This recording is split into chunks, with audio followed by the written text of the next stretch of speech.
আমাদেরকে আমাদের আল্লাহ দুনিয়া ছাড়তে বলে নাই, আখিরাত ভুলতে বলে নাই, দুনিয়া বাদ দিতে বলে নাই। আল্লাহ ওয়ালা তানসা নাসিবাকা মিনাদ দুনিয়া, আল্লাহ বলছে বান্দা দুনিয়া ভুলে যেও না। আমি বাজার, ব্যবসা, হাট ঘাট, চাকরি, ক্ষেত খামার, স্ত্রী, সন্তান, ঘর পরিবার, ঘুম, আহার, নিদ্রা, আমি কোনোটাই বাদ দিতে বলি নাই বান্দা, ছাড়তে বলি নাই। আমি আল্লাহ তোমাদের জিন্দিগি বানাইছি দুইটা, একটা হলো দুনিয়া আর একটা হলো আখিরাত। দুনিয়া তুমি কর্ম করবা আর আখিরাতের জন্য আমল করবা। দুনিয়া কর্ম, আখিরাত তোমার ধর্ম। দুনিয়ার জন্য করবা কর্ম, আখিরাতের জন্য করবা ধর্ম। তো ধর্ম এবং কর্ম, কর্ম এবং ধর্ম মিলবে, তোমার গন্তব্য জান্নাতি হবে। তাইলে এখন হুজুর একটা আশ্চর্য সুন্দর কথা কইছে যে আল্লাহ বলছে বান্দা দুনিয়া তোমার কর্ম, আখিরাতের জন্য তোমার ধর্ম। কিন্তু আখিরাত লম্বা সময়, দুনিয়া স্বল্প সময়। নবীজি সাল্লাল্লাহু আলাইহি সাল্লাম বলছেন একটা সাগরের মধ্যে যদি কেউ নিজের আঙ্গুল সুবায়, ভিজায়, তো আঙ্গুলের অগ্রভাগে যেটুকু পানি, এটুকুই হলো দুনিয়া, আর সাগরের বাকিটা পানি আখিরাত। তাইলে আখিরাত লম্বা না দুনিয়া লম্বা বলেন? কিন্তু মজার বিষয় হলো লম্বা হলো আখিরাত, স্বল্প হলো দুনিয়া। কিন্তু আল্লাহ তাআলা আমার হায়াত, আমার সময় স্বল্প দুনিয়ার জন্যই দিয়েছেন বেশি, আর অনন্তকালের আখিরাতের জন্য আমল চাইছেন অল্প অল্প। সকাল 6টা বাজে 4 রাকাত ফজরের নামাজ, তাহলে 10 মিনিটের বিষয়। আবার দুপুর 1:30 বাজে 10 রাকাত জোহরের নামাজ, 20 মিনিটের সময়। তাইলে ধরে নিলাম সকাল 6টার পরে 7টা, 8টা, 9টা, 10টা, 11টা, 12টা, 1টা, প্রায় 7.5 ঘন্টা পরে আবার 20 মিনিট। তাহলে সকালের 10 মিনিট আর দুপুরের 20 মিনিট, এই হলো 30 মিনিট মনে করেন আখিরাতের জন্য, আর 7.5 ঘন্টা আমার দুনিয়ার কর্মের জন্য। তাহলে স্বল্প সময়ের দুনিয়ার জন্য আমারে সুযোগ দিলেন বেশি, অনন্তকালের আখিরাতের জন্য আমলের জন্য চাইলেন আমার কাছে অল্প সময়। এটাও আল্লাহর জন্য আমরা দেব না? এটা ইনসাফ হইল? এটা বিবেকের দাবি হইল ভাইয়া? অতএব আমি অনুরোধ করছি, মেহেরবানি করে আমরা ভাবতে শিখি। আরে এই বাচ্চা লাগাই দিলেন কেন আপনারা, আবার নামাই দিলেন কেন? তাইলে শেষ, আমার কথা শেষ, আর অল্প একটু কথা। তাইলে আমি বলতে চাচ্ছি, আমরা যদি বুদ্ধিমান হইতাম তাইলে দুনিয়া আমাদের সুন্দরী চলে, আখিরাত সাথে নিলে দুনিয়া লস হয় না। আখিরাত সাথে নিলে 5 ওয়াক্ত নামাজ যদি কেউ মজবুত সিদ্ধান্ত নেয়, এটা কঠিন কিছু না। হালাল উপার্জনের কেউ সিদ্ধান্ত নিলে এটা কঠিন কিছু না। চরিত্র হেফাজতের সিদ্ধান্ত নিলে খোদার কসম এটা কিছুই না। আল্লাহ তাআলা হাদিসে কুদসিতে আছে, ওয়াদা দিছে, কেউ যদি আমি আল্লাহর ভয়ে চোখ হেফাজত করে, আমি তার দিলের মধ্যে ইমানের এমন স্বাদ দেব যে নগদ ইমানের মজা সে পাইতে থাকবে। খোদার কসম এটা হাদিস। মান তারাকাহা মাখাফাতি আবদালতুহু ঈমানান ইয়াজিদু হালাওয়াতাহু ফি কলবি। তাহলে গুনাহ ছেড়ে দিলে, আল্লাহকে মেনে নিলে, আল্লাহর ইবাদত করিলে খুব কঠিন কিছু না, খুব কঠিন কিছু না। এই জন্য প্রিয় ভাই আমার, বাপ আমার, এই শেষ বেলায় আমি এই অনুরোধটাই করতে চাই, আমরা যদি বুঝি আখিরাত আমাদের জিন্দেগি, পরকালের জন্যই আমাদের প্রস্তুতি। আল্লাহর কথা হচ্ছে, কোরআনের কথা হচ্ছে, ওলামায়ে কেরাম নসিহত করতেছেন, এই সময়ও যদি আমার দিল আন্তরিক না হয় তো আর হবে কখন? আর হবে কখন? কোরআনুল কারীমের মধ্যে আছে, আল্লাহ তাআলা বলেন ফাবিআইয়ি হাদিসিন বা'দাহু ইউমিনুন। আল্লাহ তাআলা বলেন বান্দা, এই কোরআনের চাইতে দামি আর কোন কথা বললে তুমি বিশ্বাস করতা? তুমি বলো। আল্লাহ নিজে জানতে চাচ্ছে আমাদের কাছে। ফাবিআইয়ি হাদিস, 23টা বছর আমি আল্লাহ কোরআন নাজিল করলাম, সর্বশ্রেষ্ঠ ফেরেশতাকে দিয়ে নাজিল করলাম, জিবরাইল, সর্বশ্রেষ্ঠ রাসূলের কাছে নাজিল করলাম, 23 বছর নাজিল করলাম, 30 পারা কোরআন নাজিল করলাম। আল্লাহ তাআলা জানতে চাচ্ছে আমাদের কাছে, বান্দা বলো না এরপরে এর চাইতে দামি আর কোন কথা বললে তুমি ঈমান আনতা, বিশ্বাস করতা, মেনে নিতা? তুমি বলো, তুমি বলো। এজন্য কোরআনুল কারীমের প্রতি আন্তরিক হওয়া, আল্লাহর কথার প্রতি সর্বোচ্চ মনোযোগী হওয়া, এটা আল্লাহর আদেশ, কোরআন শরীফের আদেশ এটা। ওয়া ইযা কুরিআল কুরআনু ফাসতামিউ লাহু ওয়া আনসিতু লাআল্লাকুম তুরহামুন। আল্লাহ তাআলা কোরআনে বলছে, যখন কোরআন পড়া হয় তখন তোমরা ফাসতামিউ লাহু, মনোযোগ দিয়ে শোনো, এবং ওয়া আনসিতু, চুপ থাকো, লাআল্লাকুম তুরহামুন, অবশ্যই তোমাদের উপরে রহমত বর্ষিত হবে। তাইলে দোস্ত এটা জরুরি, একজনই শুনুক, আমার কোনো অসুবিধা নাই, কিন্তু মনোযোগ দিয়ে শুনুক। গাফেল কোনোদিন লাভবান হয় না। এ খামখেয়ালি করতেছে, কেন হাসে, কেন কাঁদে। এখন মনে করেন রাত 11টা বাজে, এখন এত রাত্রে বুট খাওয়ার কি যুক্তিকতা? না কথার কথা, ইনসাফ করে বলেন। ভাইয়া মস্কারি করো না, ভাবতে শেখো। একটা বিবেক কি বলে? রাত 11টা বাজে, এটা কি যুক্তিকতা হইতে পারে? আল্লাহর কথার প্রতি খামখেয়ালি, এই অপদার্থই থেকে যায়। এ জীবনেও কোনোদিন জিন্দিগি সুন্দর হয় না। গাফেলের জীবন কখনোই সুন্দর হয় না। এই খামখেয়ালি আর কি, অবহেলা। কোরআন শরীফে আছে, আল্লাহ তাআলা স্পষ্ট বলছেন, যত লোক জাহান্নামী হবে, সমস্ত জাহান্নামী ব্যক্তির একত্রিত পরিচয় আল্লাহ বলছেন উলাইকা হুমুল গাফিলুন, এরা মূলত গাফেল। এজন্য ভাইয়া বুট বাদামও খাইও না। আমার কথা হলো অল্প সময় দিল দিয়ে, আন্তরিকতা নিয়ে, নিজের ভালো, নিজের কল্যাণের জন্য আল্লাহর কথা শুনলে বরকত হবে। আল্লাহর কথা শুনলে বরকত হবে। লাআল্লাকুম তুরহামুন, আল্লাহ বলছে মনোযোগ দিলে, চুপ থাকলে আমি আল্লাহ তোমাদের উপরে রহমত বর্ষণ করব, রহমত বর্ষণ করব। কোরআন শরীফে আছে স্পষ্ট, ওমান আযলামু মিম্মান যুক্কিরা বিআয়াতি রাব্বিহি সুম্মা আ'রাযা আনহা। তার চাইতে বড় জালেম, পাপী আর কেউ হইতে পারে না, যার সামনে আল্লাহর কোরআন তিলাওয়াত করা হয় অথচ সে তার থেকে বিমুখ, অমনোযোগী। খোদার কসম আল্লাহ বলছে সে সবচেয়ে বড় জালেম। ইন্না মিনাল মুজরিমিনা মুনতাকিমুন, আল্লাহ বলেন এমন পাপী, এমন নাফরমান থেকে আমি নিজে প্রতিশোধ নেব, প্রতিশোধ নেব। তার মানে জীবনভর আল্লাহ তাআলা এটা ওয়াদা দিয়ে রাখছে, আমার কথার প্রতি অবজ্ঞা করলা, তোমার প্রতিশোধ আমি নেব, তোমার বরবাদি তুমি দেখবা নিশ্চয়। এই জন্য আমরা আন্তরিক হওয়া চাই আল্লাহর কথার প্রতি। কোরআনুল কারীমের মধ্যে আছে, তাকশাইরু মিনহু জুলুদুল্লাযীনা ইয়াখশাউনা রাব্বাহুম। আল্লাহ পাক নিজে বলছে, কোরআনুল কারীমের বৈশিষ্ট্য, কোরআন যখন মুমিন শুনবে তো যাদের কলিজার ভিতরে আল্লাহর ভয় আছে তাদের শরীরের চামড়া পশম সহ দাঁড়িয়ে যাবে, শিহরে উঠবে শরীর, সারা দেহের চামড়া নড়ে উঠবে। আল্লাহর কোরআনের বৈশিষ্ট্য এটা। হাদিসের মধ্যে আছে, আল্লাহর নবী সাল্লাল্লাহু আলাইহি সাল্লাম হযরত আব্দুল্লাহ ইবনে মাসউদ বলছেন, আমি নবীজির সামনে কোরআন পড়ে শুনাইলাম।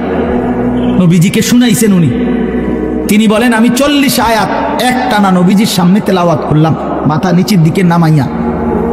40 আয়াত পড়ার পর নবীজি আমাকে বললেন, হাসবুকাল আন, এখন থামো। এই এই লাল শার্ট, এই যে খুঁটির মধ্যে হেলান দিয়ে আছো তুমি, তুমি সরো এখান থেকে, ফালতু কোথাকার বেটা, ফাজলামি করো কেন এখানে? তোমারে তো বাধ্য করে নাই কেউ, ফাজলামি না থামলে বাইরে যাও। মস্কারি করে অনেকে আছে এমন গাদ্দার যে হুজুর আমি কোনোদিন কারো কথা শুনি না, আপনি বললে হবে কি? কথা বোঝেন নাই? সাবধান ভাইয়া, আমার কোনো আপত্তি নাই, তুমি চলে যাও, কোনো সমস্যা নাই। গাফেলকে বলে কোনো দরকারই নাই আমার, কিন্তু আল্লাহর কথার প্রতি মনোযোগী হইতে হবে। প্রতি ঘন্টা আমারও, প্রতি ঘন্টা আপনারও, প্রত্যেক মিনিট আমারও, প্রত্যেক মিনিট আপনারও। যে হায়াত আপনার যায় সেই হায়াত আমারও যায়, প্রত্যেক সেকেন্ড আমারও যায়, আপনারও যায়। এক বুজুর্গকে আমরা কিতাবে পড়ছি, কিমাতুজ জামান ইনদাল উলামা, একটা প্রসিদ্ধ আরবি কিতাব আছে, ওলামায়ে কেরামের নিকট সময়ের মূল্য। ওই বইতে আছে, এক বুজুর্গকে এক ব্যক্তি আইসা বলছে, হযরত আপনার সাথে আমি একটু কথা বলতে চাচ্ছি। হযরত বললেন, কোনো দ্বীনি মাসআলা? বললেন না, এমনি একটু কথা বলবো। উনি বলছেন, তাহলে তুমি সূর্যকে যেটুকু সময় তুমি কথা বলবো ওইটুকুর জন্য থামায় রাখো। কসম আমরা কিতাবে পড়ছি। উনি বলছে তুমি সূর্যকে থামায় রাখো, যেটুকু সময় তুমি আমার সাথে কথা বলবা ওইটুকু সময়ের জন্য যদি তুমি সূর্যের গতি থামায় রাখতে পারো তাহলে কথা বলতে পারো, নাই তো আমার এইটুকু সময় তুমি নষ্ট করার কোনো অধিকার রাখো না। এই 20 মিনিট তো আমার সময়, তুমি আমার সেই 20 মিনিট নষ্ট করবা কেন? এই আধা ঘন্টা তো আমার টাইম, তুমি আমার হায়াতের আধা ঘন্টা নষ্ট করবা কেন? হ্যাঁ, প্রয়োজনীয় মাসআলা হলে বলতাম। শুধু শুধু কথা, শুধু শুধু কি জামাইটা জাফানি টরে কত দিয়া রইছেন? 260 টাকা। ধরু মিয়া 220 টাকা দিয়া সিল্লাইয়া বেছে। হ্যাঁ, আমারে কইতেন কয় গজ লাগবে মিয়া? হ্যাঁ, আমার পরিচিত কত দোকান আছে। হ্যাঁ, এই মানে এই বলতেছে এটার উপরে বেড়ার এটা সিলাইয়া আজকে 3 মাস হয়ে গেছে। ওই জামাটা পরে হে এখন 220 টাকা দিয়ে কাপড় কিনে।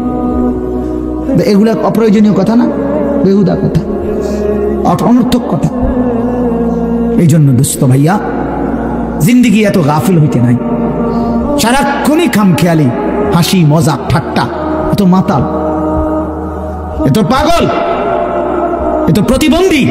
তুমি প্রতিবন্ধীর দিকে তাকায় দেখো, পাগলের দিকে মাতালের দিকে তাকায় দেখো, সে তো সারাক্ষণ অ্যাবনরমাল। কিন্তু ইমানদার মুমিন সুস্থ মানুষ, তার জিন্দিগির হিসাব থাকে, পরিকল্পনা থাকে। আমি হাসবো কেন, কাঁদবো কেন, আমি হাঁটবো কেন, বসবো কেন, আমি ঘুমাবো কতক্ষণ, আমি জাগবো কতক্ষণ। আমার যদি জিন্দিগির কোনো হিসাব কিতাব না থাকে, এ তো অসুস্থ, এ তো পাগল মাতাল ভাইয়া। জিন্দিগি যার কোনো লক্ষ্য উদ্দেশ্য নাই, টার্গেট নাই, গন্তব্য নাই। কোত্থেকে আসলাম, কেন আসলাম, কে আমারে বানাইলেন, কেন বানাইলেন? আহা, এটা কি কোনো জিন্দিগি ভাইয়া?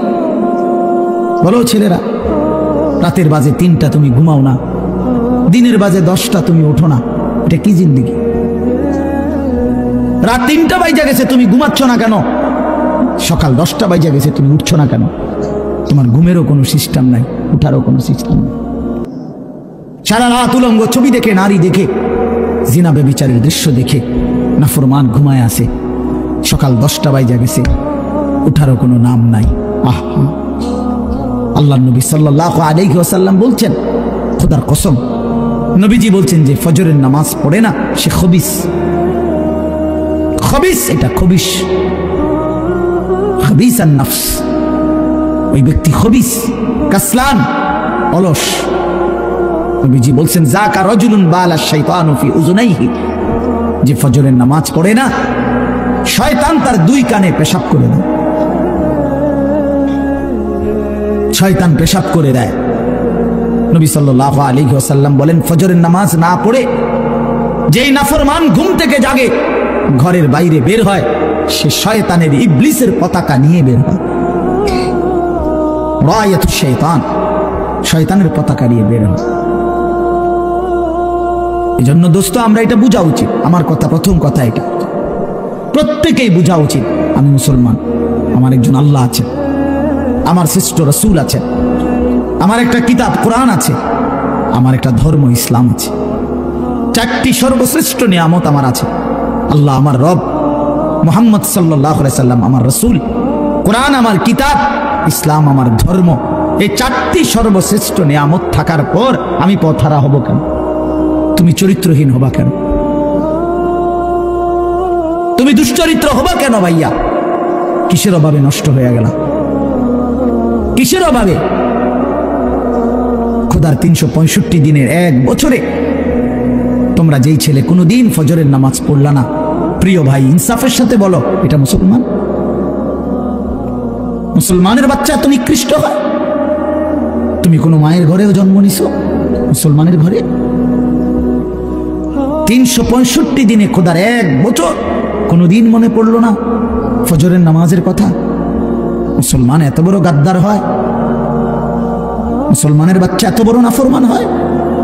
আহা, আফসোসের বিষয়। ওই মা যে 2 বছর দুধ পান করাইলেন, এই জন্যই। মা যে 9টা মাস পেটে ধারণ করলেন, এই জন্যই। এক মা তার সন্তানকে বুকে ধরায়া দুধ পান করাইছে 2 বছর, এই আশায় যে 16 বছর বয়সে আমার ছেলেটা দিন রাত উলঙ্গ ছবি দেখবে, নারী আর ছবি আর মাতালের মতো জিন্দিগি কাটাবে।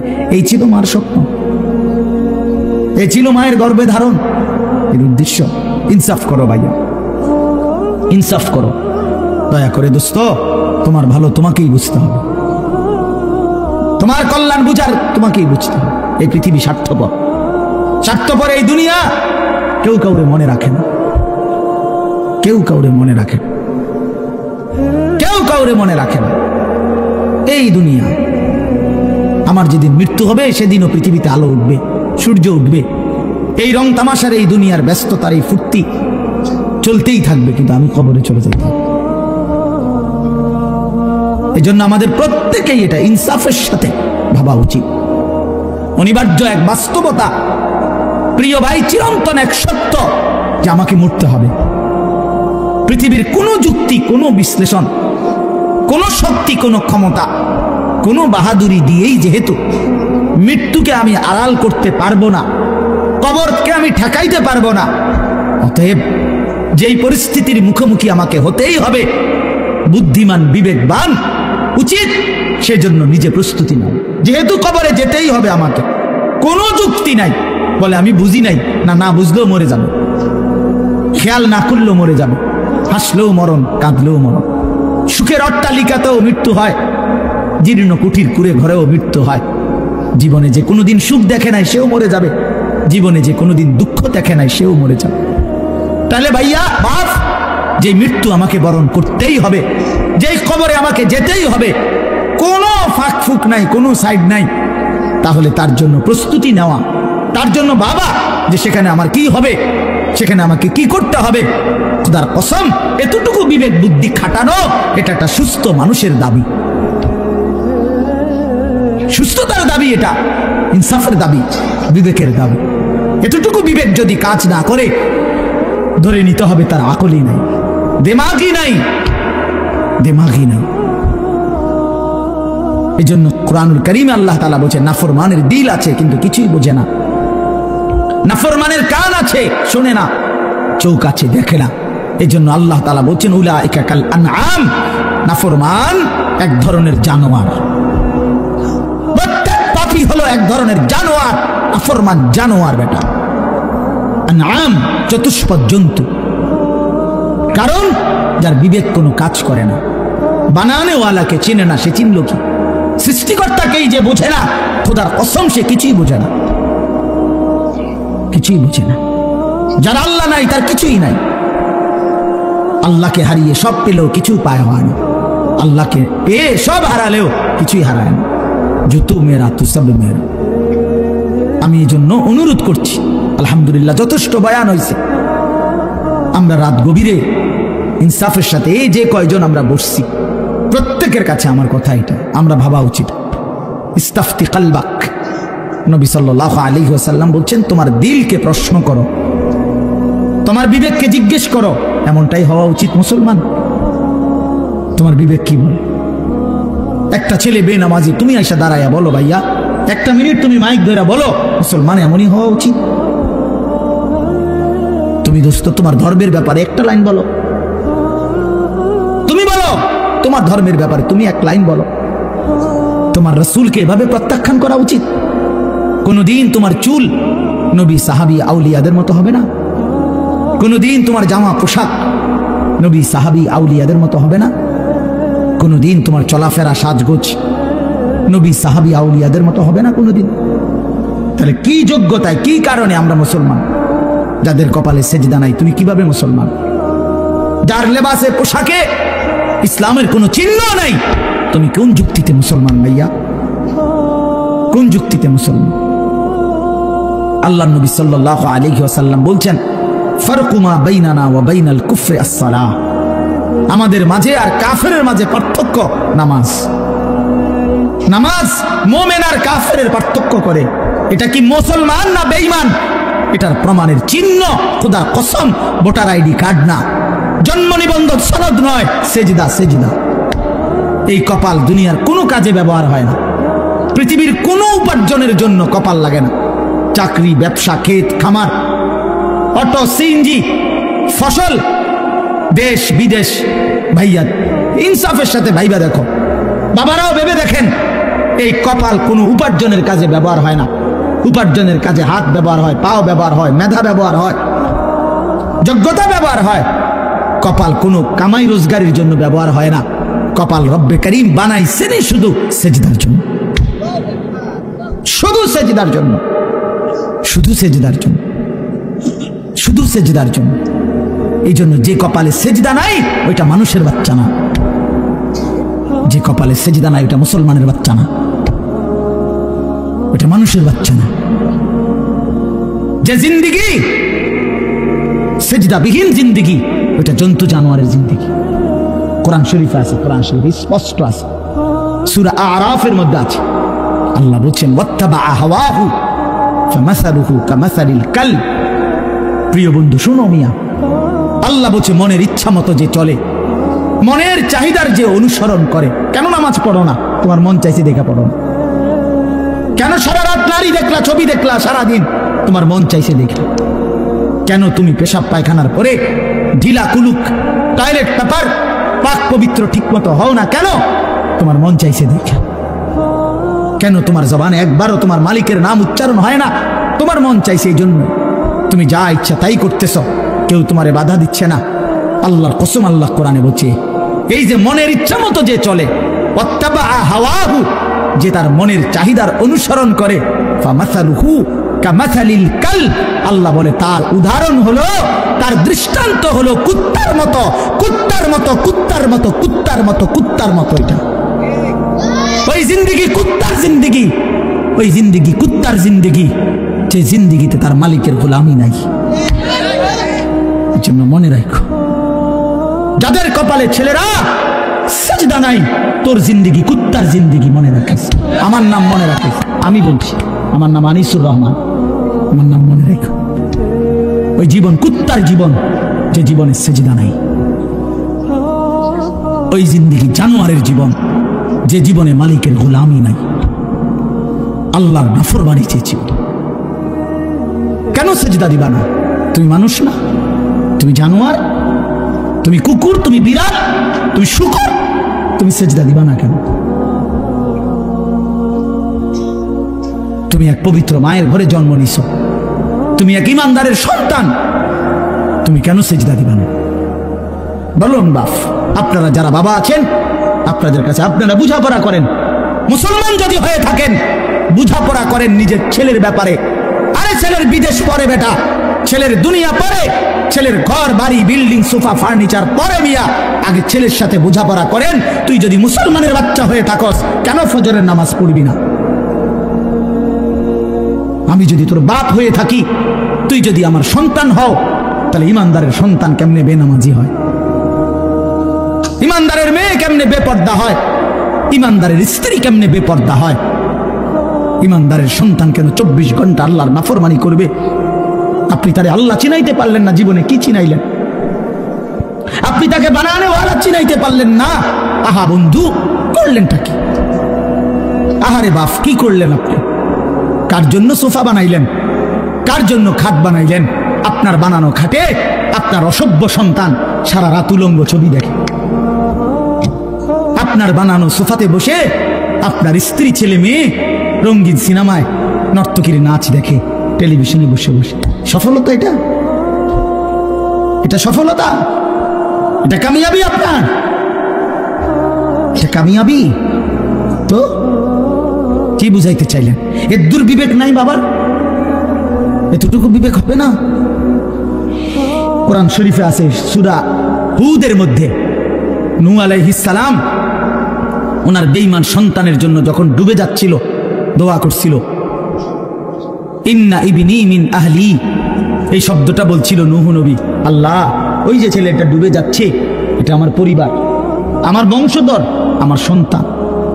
এই কদ্দুর কথা শুধু কইছে, এক দূরে শুধু কইছে, আর কিচ্ছু বলে না যে আল্লাহ তারে মাফ করে দেন, তারে মুক্তি দিয়া দেন, তারে ডুবানির থেকে বাঁচায় দেন, কিচ্ছু কয় না। এই কথা এখানে শুধু কইছে, আল্লাহ ওই যে ছেলেটা আমার পরিবার, আমার সন্তান।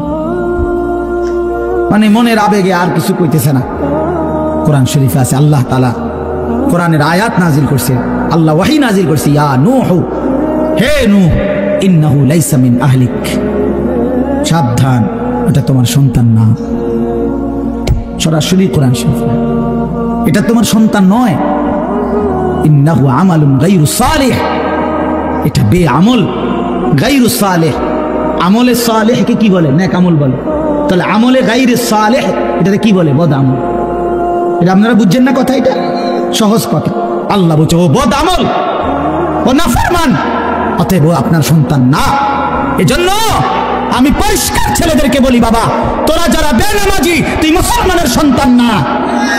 মনে রাখিস বেটা, তুই লাওয়ারিস, তুই বেওয়ারিস, তোর কোনো মা নাই, তোর কোনো বাবা নাই, তোর কোনো পিতৃ পরিচয় নাই। মোবাইলের ওই নর্তকী তোর পরিচয়, মোবাইলের ওই উলঙ্গ নারী তোর পরিচয় হইতে পারে না। তুই কোনো মুসলমানের বাচ্চা না, ইমানদারের সন্তান নাফরমান হয় না। মনে রাখো।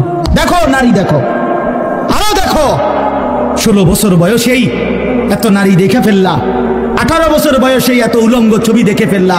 বাকি জিন্দেগি কি করবা? বাকি জীবনটা কি করবা? সব তো দেখেই লাইলা, সব তো দেখেই ফেললা, পৃথিবী তো বোগে করে ফেললা। এবার জাহান্নামে ফেলানো ছাড়া আর বাকি কি? সব তো দেখেই লাইলা।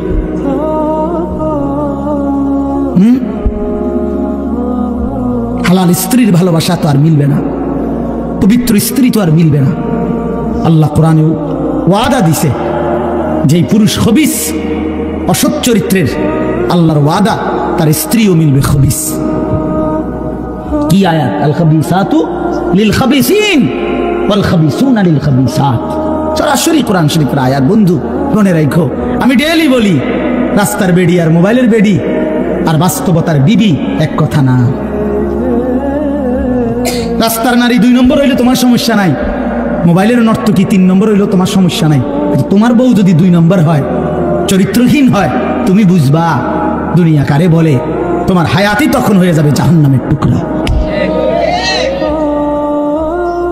এজন্য প্রিয় সন্তান মনে রাখো, এত অল্প বয়সে এত নষ্ট হইও না, এত কম বয়সে এত চরিত্রহীন হইও না,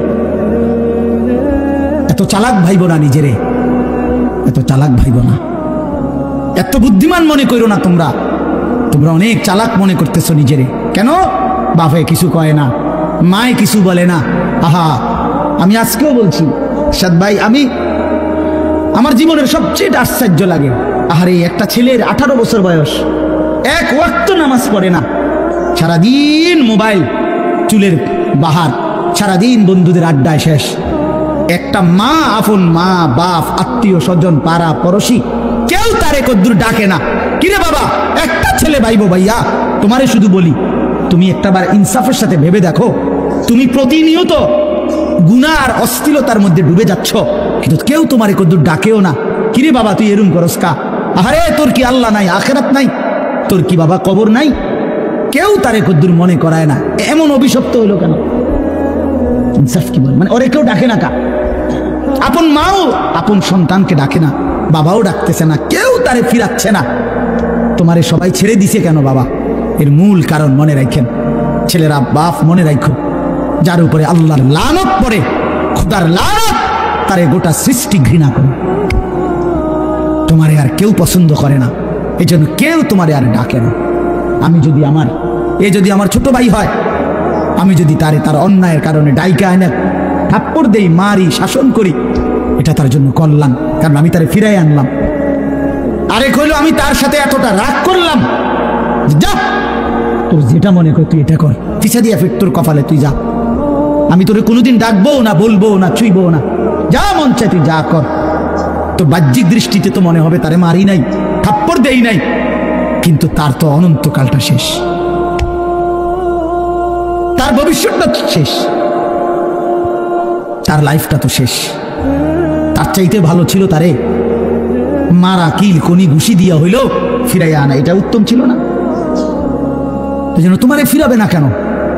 তোমরা যারা সারাদিন রাত এক ওয়াক্ত নামাজ পড়ো না, কোনোভাবেই আল্লাহ আখিরাত পরকালের কিছুই বুঝো না, এমন অভিশপ্ত, মাত্র 18 বছর বয়সে খোদার গজব পড়লো তোমার উপরে, আল্লাহর লানত পড়লো কেন?